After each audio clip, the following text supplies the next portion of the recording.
Olá, muito boa noite a todas as alunas e a todos os alunos da Escola de Direito.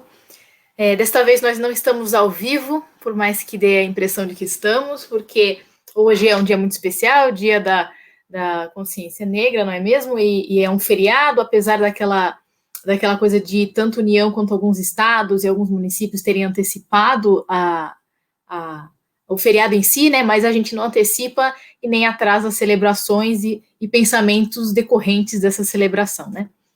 Então, muito bem-vindos. Eu sou a Natália França, sou professora aqui da matéria de Direito Internacional no século XXI. E hoje nós vamos fazer justamente uma aula especial que está sendo gravada aqui no dia anterior, ao dia 20, justamente falando sobre, já vou aqui compartilhar com vocês, o regime internacional do combate ao racismo. Lógico que eu já digo de antemão que não é o meu lugar de falar sobre aquilo que se trata de experiência com relação ao racismo. O meu único lugar de fala nesse assunto é no estudo, né, do que trata do direito internacional, e é isso que eu vou fazer aqui para vocês. Vou apresentar do ponto de vista do direito internacional, sobretudo o sistema internacional, sistema ONU, o combate ao racismo. E acho que não tem problema nenhum vocês colocarem dúvidas por aqui, porque apesar de ser gravado, depois eu tenho acesso a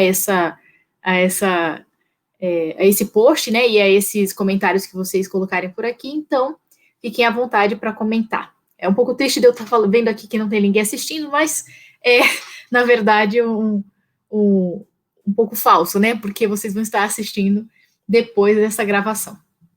Então, vamos começar a nossa aula especial, que é na sala de número 6. A gente deu uma pausa aqui no Direito Nacional do Meio Ambiente, que vai retornar na semana que vem. E hoje nós vamos falar justamente sobre o regime internacional do combate ao racismo. Bom, essa construção do regime internacional do combate ao racismo e principalmente da promoção da igualdade racial se iniciou junto com o debate geral de direitos humanos, mas se pautou em regras específicas, em questões específicas direcionadas a esse grupo de vulnerabilidade. E aí, como consequência, nós tivemos a construção de instrumentos jurídicos internacionais dirigidos a essa questão em diversos países e também na seara internacional. Então, sobretudo num contexto de outros tratados sobre direitos humanos nesse espaço multilateral internacional, né, especialmente direcionados a grupos vulneráveis no geral. Por exemplo, a Convenção sobre Todas as Formas de Discriminação contra a Mulher, de 1979, a Convenção sobre os Direitos das Crianças, de 1989, a Convenção contra a Tortura e outros tratamentos ou penas cruéis, desumanas ou degradantes, da Convenção Internacional sobre a Proteção de Direitos de 1990, e também a Convenção Internacional sobre a Proteção de Direitos dos Trabalhadores Migrantes e seus familiares. Então, nós temos essas normativas internacionais como conjuntas, né, como espaço de promoção da proteção de vulnerabilidades, assim como o tema do racismo.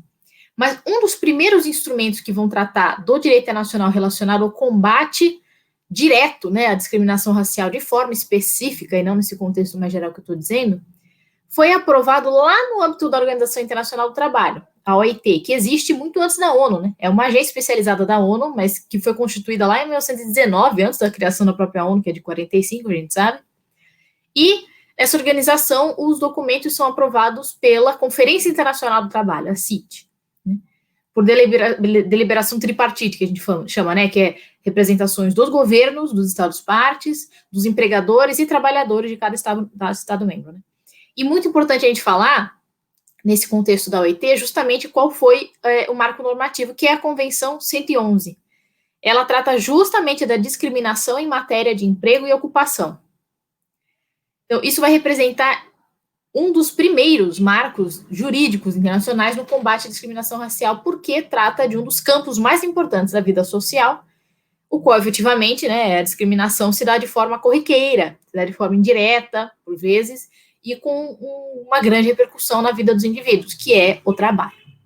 A Convenção 111 é uma das normas da OIT que a gente chama de normas fundamentais, né, que não precisa da ratificação dos Estados-partes para sua observância. Então, ela é considerada, junto com outro grupo específico de convenções, um dos pilares da diretriz do que a OIT chama de trabalho decente, mais recentemente, né? A OIT tem isso de ter apresentado esse conceito de trabalho decente como uma ocupação produtiva, adequadamente remunerada, exercida em condições de liberdade, equidade e segurança e capaz de garantir uma vida digna. Justamente foi necessário fazer isso em combate à escravidão e a regimes de trabalho próximos ou análogos ao escravo. Segundo a declaração da OIT, relativa a esses princípios de direitos fundamentais do trabalho, todos os Estados-membros, ainda que não tenham ratificado as convenções que a gente está tratando, têm esse compromisso derivado simplesmente do fato de pertencer à organização, de respeitar, promover, tornar realidade, né, essa normativa que eu acabei de mencionar, e em conformidade com a Constituição da OIT, dos princípios relativos aos direitos fundamentais que são objeto dessas convenções, ou seja, e aí, por exemplo, né, que é a linha D, eliminação da discriminação em matéria de emprego e ocupação. Esse conceito de trabalho decente, que eu acabei de dizer, apresentado pela OIT como uma síntese da sua missão, vamos dizer assim, vai destacar o combate à discriminação como um dos seus elementos principais. Então, a relação ao conceito de discriminação, essa Convenção 111 diz que é o seguinte: toda distinção, exclusão ou preferência fundada em raça, cor, sexo, religião, opinião política, ascendência nacional ou origem social que tenha por efeito destruir ou alterar a igualdade de oportunidade ou tratamento em matéria de emprego ou profissão. Então, é isso que vai tratar de conceito de discriminação no geral, como vocês viram, não só discriminação racial, a Convenção 111 da OIT, é um dos primeiros marcos, né? Então parece algo muito cru ainda, mas é um dos primeiros marcos normativos internacionais que a gente tem e foi importante mencionar aqui para vocês. Outro instrumento aí seguinte a esse, a colaborar com esse debate acerca do regime internacional do combate ao racismo, é a Convenção relativa à luta contra a discriminação no campo de ensino, que é de 1960, se não me engano, que é no âmbito da Unesco, né, que é a Organização das Nações Unidas para a Educação, Ciência e Cultura. Então, a temática da discriminação já esteve desde cedo na organização, né, na ONU, vocês percebem, até antes mesmo da criação da ONU, que era a Liga das Nações, ainda quando a OIT foi criada. Então, em 1948, o Conselho Econômico e Social das Nações Unidas, o ECOSOC, solicitou à Unesco, como falei para vocês, a elaboração de diretrizes e de ações nesse âmbito científico e educacional, com vistas a mesmo eliminar o preconceito racial no âmbito educacional. E aí, 2 anos depois, a Conferência Geral da Unesco fez essa mesma solicitação ao seu diretor-geral, e daí que veio esse instrumento que nós estamos falando. Essa convenção, então, ela trata do combate à discriminação e da garantia de igualdade de oportunidade e de tratamento em matéria de educação, em matéria de ensino. No seu escopo, no escopo dessa convenção, o enfrentamento da discriminação relativa a acesso, né, à educação, aos tipos, aos níveis, né, aos graus de ensino, trata também da qualidade e das condições em que o ensino é ofertado. O tratado vai defender aí a obrigatoriedade da gratuidade do ensino primário, por exemplo, a expansão dos demais níveis, a igualdade de oportunidade de tratamento para todos, independente de raça, etnia, etc., como a gente viu. E também vai tratar, por conseguinte, em várias partes, a necessidade de não só promover esse acesso igualitário, mas também garantir que os estabelecimentos e as condições de ensino não sejam diferenciados, nem fisicamente. Porque tinha aquela doutrina dos separados mais iguais, né?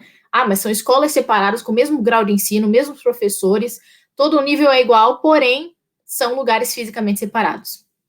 Não é assim que a gente trata igualdade, não é mesmo? E essa convenção também trouxe um conceito de discriminação.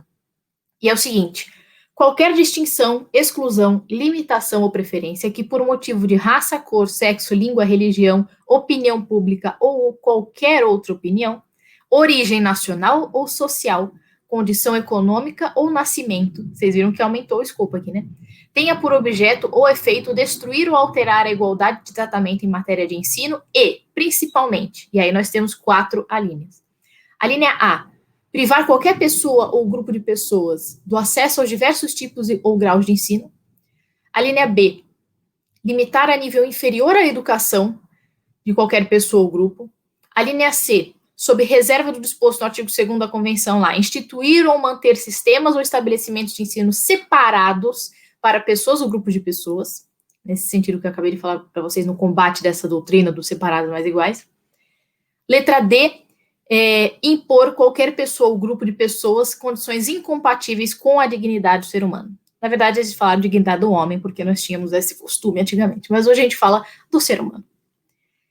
Aí, na década de 60, e acho que não é preciso aqui elaborar muito, mas vocês sabem que essa dinâmica do combate ao racismo e à discriminação racial foi mais forte e impulsionada por alguns movimentos, então, notadamente aí os movimentos pelos direitos civis dos negros norte-americanos, por exemplo, dos Estados Unidos, lutas contra o colonialismo, pelo fim do regime do apartheid na África do Sul.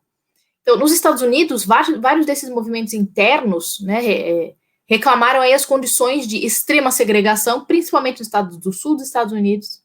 E aí criaram-se, né, os grupos que a gente consegue nomear aqui de Black Power, Black Panthers, né, as Panteras Negras, se juntaram a líderes aí como Martin Luther King, encaminhados em protestos, em discursos, em luta, no geral, né? E, em 1963, a Assembleia Geral da ONU declarou, então, a eliminação de todas as formas de discriminação racial, pela Resolução 1904. Em julho do ano seguinte, os Estados Unidos proclamaram a Lei dos Direitos Civis. Então, a coexistência desse debate interno e internacional, em se tratando dos Estados Unidos e direito internacional, não foi coincidência, né? Inclusive, tem autores, não vou mentir para vocês, que apontam que esse paradoxo, né, da classe média estadunidense, branca, liberal, né, favorável aos direitos dos negros, civis, sobretudo, na verdade, não era algo muito imanente, inerente à luta também, né? Mas era meio que não crie mais problemas para nós, entende? Então, por exemplo, aí Stephen Steinberg é um autor que diz isso, né? Era uma falsa defesa do fim do racismo, era só para que não causasse os problemas, né, nesse sentido de protestos, manifestações e lutas que estavam sendo travadas nos últimos anos, né? Mas, enfim, isso foi conquistado e não foi dado, né? Então, por exemplo, outra coisa, né, interessante nessa época, a entrada de novos membros na ONU, sobretudo com a independência de várias ex-colônias, né? A gente tem falado isso em algumas aulas, né, quando a gente falou de secessão de estados, por exemplo. Isso aumentou o número de estados membros da ONU de 1950, uns 85, para a final dos anos 60, 128, 130, por acho que 128. E esses países de maioria africana, ex-colônias, né, deram impulso a esse debate na Assembleia Geral contra o regime do apartheid, sobretudo. E nós tivemos um atentado em Sharperville, na África do Sul, não sei se vocês vão lembrar, assassinaram 69 negros lá em 21 de março de 1960, por isso que o dia 21 de março é o dia, não da consciência negra, lógico que a gente trata aqui do nosso Zumbi dos Palmares, mas 21 de março é o dia da luta, né, do regime internacional do combate ao racismo. E aí, por conta disso, após esses atentados, o Conselho de Segurança da ONU, das Nações Unidas, emitiu a Resolução 134, de 1960, que reconhecia a situação na África do Sul como extrema relação aí com a paz e segurança internacional. A situação da África do Sul tinha extrema relação com paz e segurança internacional, que é quando o Conselho de Segurança pode e deve atuar. Então, a Resolução 134 convidou inicialmente o governo da África do Sul a iniciar medidas que possibilitassem essa convivência harmônica entre todos os cidadãos e buscassem a igualdade nesse Estado membro da ONU, enfim. E no mesmo ano, a Assembleia Geral, outro órgão da ONU, aprovou a Resolução 514, que vai falar sobre a concessão da independência aos países e povos coloniais. As coisas vieram ao mesmo tempo e estão interligadas, vocês percebem? Essa declaração vai potencializar esse direito à independência, reafirma o princípio da autodeterminação, que nós já vimos em outras aulas, sem distinção de raça, de credo, de cor, né, modo a possibilitar justamente esses povos a uma independência completa e a liberdade, né? Na década de 60, a gente considera aí justamente com esse marco para o combate ao racismo, né? Não tem como falar de um regime internacional ou mesmo nacional entre os países aí de combate ao racismo sem falar da década de 60. Os principais instrumentos jurídicos, né, que formam a base desse regime internacional foram aprovados nesse período. E as manifestações antirracistas e de discriminação racial que ocorriam em várias partes do mundo impulsionaram aí a Resolução 1904 da ONU, que aprovou a Declaração das Nações Unidas sobre a eliminação de todas as formas de discriminação racial. Esse marco normativo é um dos mais importantes, não posso dizer que o mais importante, mas se eu pudesse eu falaria o mais importante. Essa declaração é extremamente clara para condenar políticas governamentais de segregação racial, entendeu? Aponta a necessidade urgentíssima de eliminar a discriminação racial, afirma a necessidade dos países, né, dos Estados-partes, adotarem medidas nacionais e internacionais, especialmente no âmbito da educação, do ensino, da informação. A declaração é super ampla, insere tanto grupos sociais como indivíduos, como instituições e tudo que vocês podem imaginar como parceiros do Estado no combate ao racismo. Defende que esses esforços especiais têm que ser usados para sempre evitar a discriminação. Isso está lá no artigo 3º, mais ou menos. Lá para o artigo 6º vai remeter também os direitos políticos, retomando esse tratamento diferenciado no sentido de ações afirmativas, né, com base em políticas governamentais de não discriminação racial. Os artigos 8º e 10 vão retomar essa questão das medidas eficazes e práticas do combate ao racismo. E mais para frente, lá, se não me engano, um dos últimos artigos vai falar de um estímulo à própria ONU, à própria organização, a agências especializadas, aos estados, a ONGs, né, e tudo aquilo que tem grande impacto internacional, a participar do debate por meio de estudos sérios que verifiquem as causas das discriminações, que emitam recomendações, medidas para os estados e para as próprias organizações para combater e eliminar esse racismo engendrado, né, esse racismo institucionalizado e a discriminação racial como um todo. Então, com base nessa declaração, que é a declaração, mais uma vez, das Nações Unidas sobre a eliminação de todas as formas de discriminação racial, a Assembleia Geral aprova a Convenção Internacional sobre a Eliminação de Todas as Formas de Discriminação Racial, a CERD, por meio da Resolução 2106. E essa convenção vai reafirmar a necessidade de todos os Estados-partes promoverem esse entendimento entre todas as raças, de desenvolverem políticas de eliminação da discriminação racial. Esse diálogo, né, entre países e intrapaíses, né, vai condenar essas propagandas, né, e organizações que são baseadas em teorias e ideias de superioridade biológica, animalesca, não interessa qual que era a justificativa, se é que havia alguma, né, plausível não havia, mas justificativa para essa discriminação entre negros e não negros, né. Essa convenção também, aliás, a convenção e o órgão que nasce dela, né, vão advogar sempre pelos direitos do tratamento igualitário, materialmente igualitário, de segurança, de proteção da pessoa, direitos políticos, direitos civis, direitos econômicos, sociais, direitos econômicos, sociais e culturais, né, e o direito ao acesso a qualquer local e acesso a qualquer serviço de uso público em geral. Parece óbvio para a gente isso agora, né, em 2020, se bem que nem tanto, né, uns 2, 3 anos a gente falaria, parece óbvio, mas, enfim, eu quero dizer, nem sempre foi tão óbvio, foi fruto de muita luta e sangue na rua, né, vou falar bem claro. Em 1970, foi estabelecido, então, o comitê, que é o que eu estava falando, o órgão, né, que vem em seguida de uma convenção, para a eliminação da discriminação racial, previsto no artigo 8º da convenção. Então, esse comitê, na verdade, cabe os exames dos relatórios sobre as medidas de caráter legislativo, judiciário, administrativo, interno dos países, entre outros, tomados pelos estados em decorrência da convenção. Esse comitê tem 18 membros, eleitos para um mandato de 4 anos, e a cada 2 anos renova metade desse quadro do comitê. E o comitê de eliminação da discriminação racial, ele vem como esse mecanismo de implantação da convenção. Agora, quem aplica a convenção judicialmente é a Corte Internacional de Justiça. A Corte Internacional de Justiça, lá em Haia, é o foro, vamos dizer assim, para dirimir esses conflitos relacionados à convenção.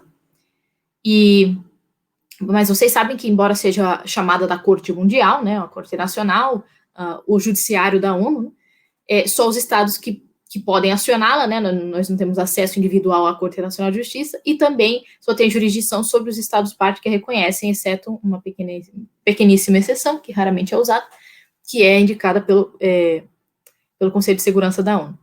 Mas, apesar da Corte Nacional de Justiça ter esse caráter mundial, não tem o que eu quero dizer, essa jurisdição completa internacional. como a gente gostaria que tivesse, não é mesmo? Mas precisa da anuência dos estados. E nós já temos casos tramitando na Corte Nacional de Justiça que tratam da violação a esta convenção sobre todas as formas de eliminação da discriminação racial. E estou ansiosíssima para ler todos os votos e o resultado disso. E nesse instrumento também, nós temos um conceito de discriminação racial no artigo 1º, e esse é o que é mais usado hoje em dia, porque é o mais elaborado e pensado nesse sentido, né, e não trata apenas de discriminação no geral. Então, vai falar que discriminação racial é aquela que significa qualquer distinção, exclusão, restrição ou preferência, baseada em raça, cor, descendência nacional, origem nacional ou étnica, que tem por objetivo ou efeito anular ou restringir o reconhecimento, o gozo ou o exercício, no mesmo plano, né, em igualdade de condição, de direitos humanos e liberdades fundamentais no domínio político, econômico, social, cultural, ou em qualquer outro domínio de sua vida. Como presente em instrumentos anteriores, ela não considera apenas a discriminação direta, né, vocês perceberam, né? Então tem esse, com o objetivo de, mais incorpora nesse escopo desse conceito de discriminação racial, a discriminação indireta também, perceberam? Então, por efeito de, se acontecer por efeito de anular ou restringir o reconhecimento ou o gozo de um direito, isso daí também é a discriminação indireta, que não estava até então reconhecida em nenhum instrumento internacional, ao menos, né? Então, de fato, a CERD, né, essa convenção e o comitê, vão apontar para dois objetivos principais. Primeiro é o combate a toda forma de discriminação racial, né, e o segundo é a promoção da igualdade. Então, uma vertente repressiva do combate e outra vertente promocional, de promover, celebrar e promover a igualdade, com medidas ativas, né, e não só medidas repressivas. E aí nós temos a resolução 2142 da Assembleia Geral, com relação a essa discriminação, a eliminação de todas as formas de discriminação racial, adotada lá pelo 3º relatório do comitê. Então, como eu disse para vocês, o comitê tinha o trabalho de realizar relatórios. E lá em 1966, que também é o ano dos PIDESCs, aí, né, do Pacto PIDCP e o PIDESC, né, os Pactos Internacionais de Direitos Civis e Políticos e dos Direitos Econômicos, Sociais e Culturais. Esse ano de 1966, o comitê promoveu o seu 3º relatório, né, a sua subcomissão sobre prevenção e discriminação e proteção de minorias, solicitou esse estudo especial sobre a questão da discriminação racial nos campos político, econômico, social e cultural. E aí apontou um relator especial. A resolução 2142, que eu acabei de mencionar, da Assembleia Geral, convidou aí os estados para assinar e ratificar a Convenção de 65. E além de condenar o apartheid, claramente, novamente, né, a resolução número 2142 proclamou a data de 21 de março, como falei para vocês, como o Dia Internacional para a Eliminação da Discriminação Racial. E outros documentos também diretamente ligados aí à discriminação racial, com caráter indireto também, né. Algumas convenções com foco mais direcionado e alguns segmentos também que apresentam situação de vulnerabilidade também estão associadas à questão racial e de origem. Com base na resolução já 2919 de 1972, pulamos um pouco, a Assembleia Geral, com base nessa resolução, a resolução 3057, que teve por base essa que eu acabei de dizer, declarou que a década que começava em 10 de dezembro de 1973, e, enfim, lógico que ia acabar em 1983, é a primeira década para a ação de combate ao racismo e discriminação racial. Esse programa de ação da década, é importante dizer, veio como anexo a essa resolução 3057, com esses objetivos e metas de promoção dos direitos humanos e da liberdade fundamental para todos, sobretudo com erradicação de preconceito racial, erradicação do racismo como um crime, da discriminação racial, como também fim de um regime racista, ainda que indiretamente, fazendo aí referência direta a um regime apartheid ou um regime parecido com o apartheid. Então, nós temos aí a determinação de medidas políticas com prazos diferenciados aí de acordo com o nível da abrangência, então nacional, regional, local, internacional. e elenca ações a serem tomadas pelos Estados-membros e pelos organismos internacionais também, eles não ficam de fora, como educação, treinamento, informação, né, que foram os procedimentos indicados aí aos Estados para a eliminação da discriminação racial. Um dos pontos das ações internacionais no âmbito do sistema ONU é a indicação de que a Assembleia Geral tinha que estabelecer um fundo internacional voluntário para ajudar pessoas que estivessem expostas a situações de discriminação e situações de apartheid. Daí nós temos a resolução 3814, né, de 1983, que declarou a segunda década de combate ao racismo, então de 83 a 93, essa segunda década de combate ao racismo e à discriminação racial, que foi um período de mais aprofundamento de ações contra o regime do apartheid, né, porque ainda não tinha sido combatido, né. E em 93 foi realizada lá em Viena a segunda Conferência Mundial sobre Direitos Humanos. E o documento dessa conferência falou sobre essa universalidade, que hoje a gente já tem como certo, mas não era tão certo. Universalidade, indivisibilidade e interdependência dos direitos humanos. Então, sim, nós precisamos promover o combate ao racismo para poder falar em todos os outros direitos humanos, porque eles são interdependentes, indivisíveis e, obviamente, caráter universal. Então, se é para o universo inteiro, não tem como separar pessoas pela cor da sua pele. É simples assim. E, no mesmo ano também, a Resolução 48134 da Assembleia Geral da ONU apontou esse papel dos organismos nacionais também no combate à discriminação, sobretudo a discriminação racial. O diferencial dessa conferência, a segunda, né, sobre direitos humanos em Viena, foi a presença da sociedade civil, sobretudo organizada pelas ONGs, né, em reuniões junto aos peritos do comitê da CERD, dessa convenção sobre a erradicação da discriminação racial.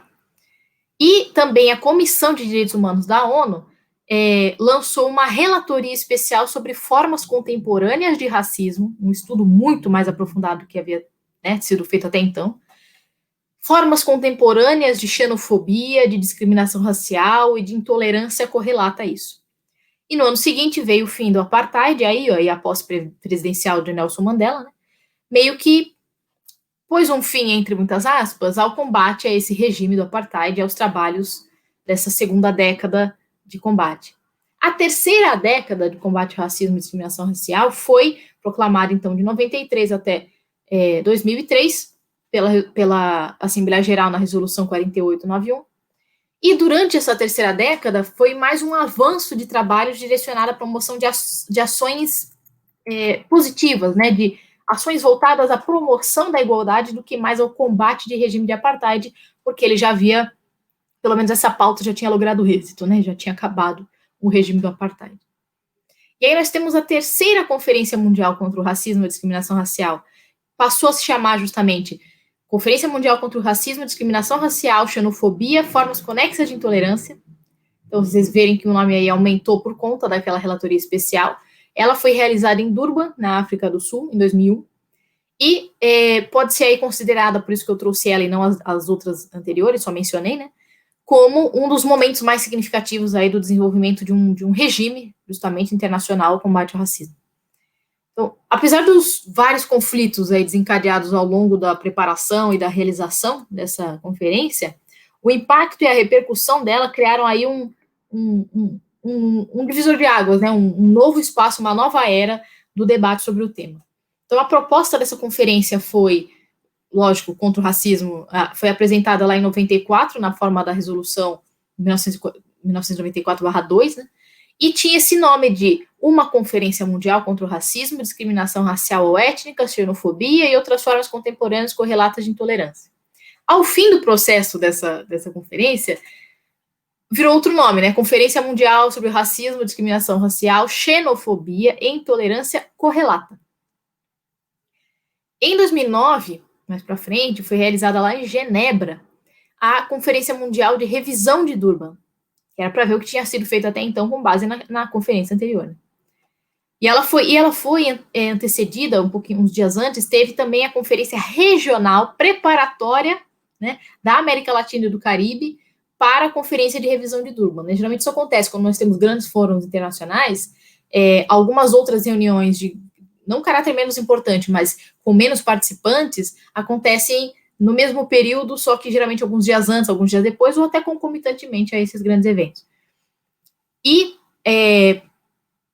teve amplíssima mobilização da sociedade civil, principalmente com a América Latina e Caribe, porque a conferência de revisão, ela não estava inicialmente prevista pelo Alto Comissariado de Direitos Humanos das Nações Unidas, e depois passou a estar. Então, na conferência de revisão, eles reconhecem esses avanços que, né, houveram até então, mas também reafirmam, vamos falar a verdade, a necessidade de intensificar os esforços para o enfrentamento do racismo e da discriminação, porque a luta nunca para, né? Por fim, vamos falar aqui que, no contexto do Ano Internacional dos Afrodescendentes, para quem não sabe, foi declarado o ano de 2011, o Ano Internacional dos Afrodescendentes, no âmbito lá da Secretaria-Geral Ibero-Americana, foi realizado aqui no Brasil, em Salvador, o Encontro Ibero-Americano do Ano Internacional dos Afrodescendentes, a Afro 21. E nos documentos relevantes aí, vamos falar, nós temos o resultado, a Declaração de Salvador e a Carta de Salvador. Não sei se vocês ouvirem falar Declaração de Salvador e Carta de Salvador, vem daí. A declaração, que foi assinada pelos chefes de Estado e outros representantes dos governos, vai inovar quando decide estabelecer a criação de um observatório de dados estatísticos sobre afrodescendentes na América Latina e no Caribe, do Fundo Ibero-Americano em benefício dos afrodescendentes por meio de contribuições voluntárias, e também a inauguração da década dos afrodescendentes na América Latina e no Caribe. Na carta, né, isso daí eu falei para vocês, a declaração, a Carta de Salvador, que foi aí elaborado pelos representantes de organismos sociais da região, e não por estados, não foram estados que assinaram, né, não só retomaram essas primeiras e principais questões relativas aos afrodescendentes, como está na declaração, mas também propuseram as criações dos Centros de Memória Histórica e do Foro Global de Afrodescendentes. Então, o tema do combate ao racismo e todas as formas de discriminação racial foi, e ainda é, se eu puder aqui apresentar um pouquinho para vocês, para não deixar essa aula gravada muito longa, eu tinha me comprometido aqui a meia hora, já passou um pouquinho, é um tema que pauta, sempre pautou e continua pautando, a própria evolução do direito internacional de direitos humanos, né? Centenas de pessoas morreram, né, e ainda morrem, vamos dizer, ainda sofrem, inclusive, fisicamente, para que hoje a gente possa falar em debates mais profundos, tipo representatividade política, injúria racial, crime de racismo mesmo, políticas públicas, ações positivas, preservação da memória, reparação histórico-social, ações positivas como as cotas, né, por exemplo, para que a gente tenha chegado nesse nível de discussão que ainda tem muito a elaborar. Nós pastamos muito, eu vou dizer nós enquanto humanidade, mas eu feliz ou infelizmente, não sei como eu posso colocar isso, né? Não estive nessa luta, não só pela idade, mas por não passar isso na pele, né? Eu apenas endosso e me ponho sempre à disposição para tudo que for necessário fazer ou não fazer em prol da luta, né? Mas antes, eu tenho que mencionar para vocês que o nível era de considerar o negro como 3/5 de um ser humano. Literalmente, isso aconteceu nos Estados Unidos, né? O voto proporcional que vocês tantos ficaram confusos aí com a eleição dos Estados Unidos, do colégio eleitoral, né? Lá antigamente, no início do constitucionalismo dos Estados Unidos, os estados do Sul tinham mais delegados porque eles tinham não só as pessoas que podiam votar, como também tinham muitos escravos. E esses escravos não eram considerados como uma pessoa para que aumente o número de delegados, mas eram considerados como 3/5 de pessoa. Exatamente. Assim, por vezes os negros eram considerados como 3/5 de ser humano, ou até mesmo um animal não humano, né? Não é necessário falar a origem, por exemplo, da palavra criado mudo, né? Que um escravo ou 2 escravos tinham que ficar ao lado de pessoas que estavam dormindo numa cama, enfim, senhores que estavam dormindo numa cama, exatamente mudos, parados, segurando água, né? Para a pessoa, se ela for precisar durante a noite. Então, nós temos isso muito enraizado e a luta é diária, cansa mesmo, mas é para a gente se policiar sempre. A luta é ser constante, a luta é de todos, né? Não basta ser, como diz o ditado, né? Mas que foi muito dito pela Viola Davis, né? Não basta ser contra racismo, temos o dever de ser antirracistas, né? Não há, digo para vocês, de verdade, estudante, acadêmico, professor, profissional, né, que se preze, que não seja apenas contra o racismo, mas ativamente antirracista. Né? Esse é nosso dever, de fato, moral, social, político, de todas as formas possíveis e imagináveis de vida civilizada. Né?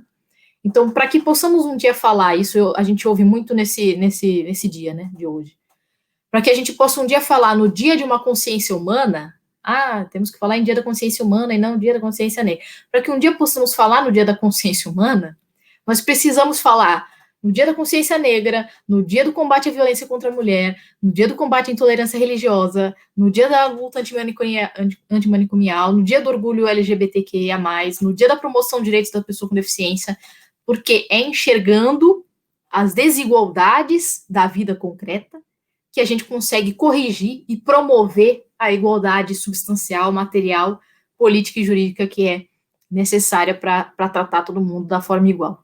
Né? Enquanto ninguém for igual, não tem como tratar todo mundo de forma igual. A gente trata desigualmente a medida de sua desigualdade, como disse Antônio Bandeira de Mello, já repetindo Pontes de Miranda, já repetindo outros que não até chegam em Aristóteles, né? Bom, era isso que eu tinha para apresentar para vocês hoje. Talvez chegamos até quase um horário de aula aí. Não era para ser tanto, mas fico muito feliz em ter podido apresentar aqui alguns aspectos do regime internacional do combate ao racismo. Fica aqui minha solidariedade e minha homenagem, não só hoje, mas todos os dias, mas porque hoje é um dia oficial de memória disso, né? Para a gente tratar sempre do combate ao racismo e do antirracismo como algo ativo, né? E não somente passivo de não ser racista, né? Isso não é mais que obrigação. Aliás, as duas coisas não são mais que obrigação de ser humano enquanto vida social, né? Vou passar só aqui para vocês como a gente sempre faz, leituras recomendadas. Olha, não só dessa vez, mas também dessa vez tive vontade de colocar umas 15, mas como a gente sempre trata de 3 aqui por tradição, eu trouxe o livro da professora Flávia Pelvezan com o professor Luiz Rosa Guimarães, que é Convenção Internacional sobre a Eliminação de Todas as Formas de Discriminação Racial. Eles escreveram sobre essa convenção e é um texto maravilhoso. E nós temos o livro do professor Adilson José Moreira, recentíssimo, muito, muito bom, Pensando como um Negro, Ensaio de Hermenêutica Jurídica. E também o livro do Silvio José Albuquerque Silva, As Nações Unidas e a Luta Internacional contra o Racismo. Esse livro, o último livro aqui do professor Silvio José Albuquerque Silva, ele está disponível gratuitamente aí na internet pela FUNAG, pela Fundação Alexandre Guzmão, né? Então é muito fácil colocar só o nome, tanto dele quanto do livro, e encontrar o PDF inteiro, porque não é pirataria, tá correto, ele está disponível online mesmo, gratuitamente, pela FUNAG. E trouxe também para vocês, como sempre, aqui um último slide com contatos. Meu e-mail está aqui, nataliapcfranca@gmail.com, caso vocês queiram mandar alguma dúvida. Podem comentar por aqui, que depois eu vejo aqui o vídeo e os comentários que ficaram. Sempre convido vocês a assistirem também palestras e outros debates mais aprofundados no nosso grupo de pesquisa Sistema de Justiça e Estado de Exceção. Nós tivemos recentemente a professora Tainá Yaredi, que falou sobre essa perspectiva decolonial e Estado de Exceção. Então tem lá o nosso vídeo no YouTube, se vocês quiserem dar uma olhada. E também a página que eu tenho com outros colegas egressos da PUC de São Paulo, lá do Direito, que é a página Sem Embargos. Nós também teremos uma publicação específica em comemoração e em lembrança de luta sempre a este dia. Eu agradeço vocês, deixa eu remover aqui para dar tchau para vocês. Muito obrigada por assistir. Eu fico aqui triste de não ver comentários de vocês, mas é porque nós não estamos ao vivo, tenho que me lembrar isso sempre. Mas fiquem à vontade para comentar, mandar dúvidas, espero que vocês tenham gostado. E para todos aqueles que se sentem representados, meus parabéns por hoje, e a luta é de todos nós, contem sempre com a Escola de Direito, não tenho nem dúvidas que falo aqui, tanto pelos coordenadores quanto por todos os professores, e comigo pessoalmente também. Tá bom? Até semana que vem a gente retoma o nosso tema do Direito Internacional do Meio Ambiente. Boa noite, pessoal. Tchau, tchau.